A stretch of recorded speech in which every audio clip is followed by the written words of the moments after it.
No, it's scary. Did I tell you the time I almost lost my shoe on the subway? No.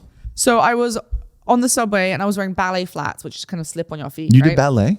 No, they're a type of shoes. I did do ballet, but they're a type of shoes. They're called ballet flats. They're like slip-on shoes. You know what ballet flats are? Yeah. So they're type of shoe. They don't have like a strap or anything, so you can just slide them on and off very easy. Oh, so they're like moccasins. It's like a slipper. They look like a slipper, but they're like wearable in public. So it's like those boat shoes. I was on the subway. It was really crowded. It was rush hour.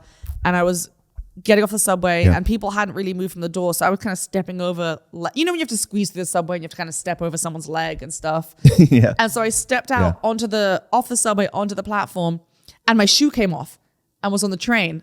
And I was like, no, my shoe. And some guy, bless his heart, grabbed it and threw it out the doors after me as the doors were closing. No way. Yeah. I was like, what a hero. Thank you. Not all heroes wear capes. Because that would have been a disaster if I was at West 4th. Can you imagine if I was just stuck at West 4th with one shoe? But how'd you get so far away from the shoe itself? As in, like, I was stepping over legs, right? Oh, and you kind of like skipped And I stepped over the leg out onto the platform and my leg was behind me and my shoe came off. God, that's a packed train, right? And I was like, my shoe. And he just grabbed it and the door shut. And I got my shoe and I left and it was good. Wow. Yeah. What would you do if he just kept it and just was? And he was like, yeah, just like took a giant whiff. like licked it. You know, he's just.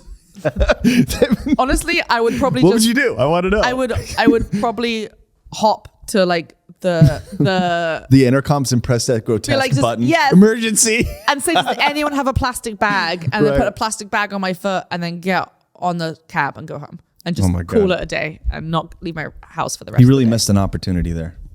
You know, can you imagine if he typed up a whole essay on misconnections? Like, he went on Craigslist. He went on Craigslist and typed in a whole misconnections essay about the girl who lost her shoe. My beautiful green ballet flat. My friend in London fell asleep on a tube line, and when he woke up, he was at the end of the line and his shoes were missing. His shoes were gone. Someone robbed his shoes. Someone had taken his That's shoes desperate. and he was asleep on the train and he woke up at the very end of the train line just with no shoes on. So they moved him too. No, as in like the train just kept going and he didn't wake up till it reached the end of the line, like the other side of London, and he had no shoes on.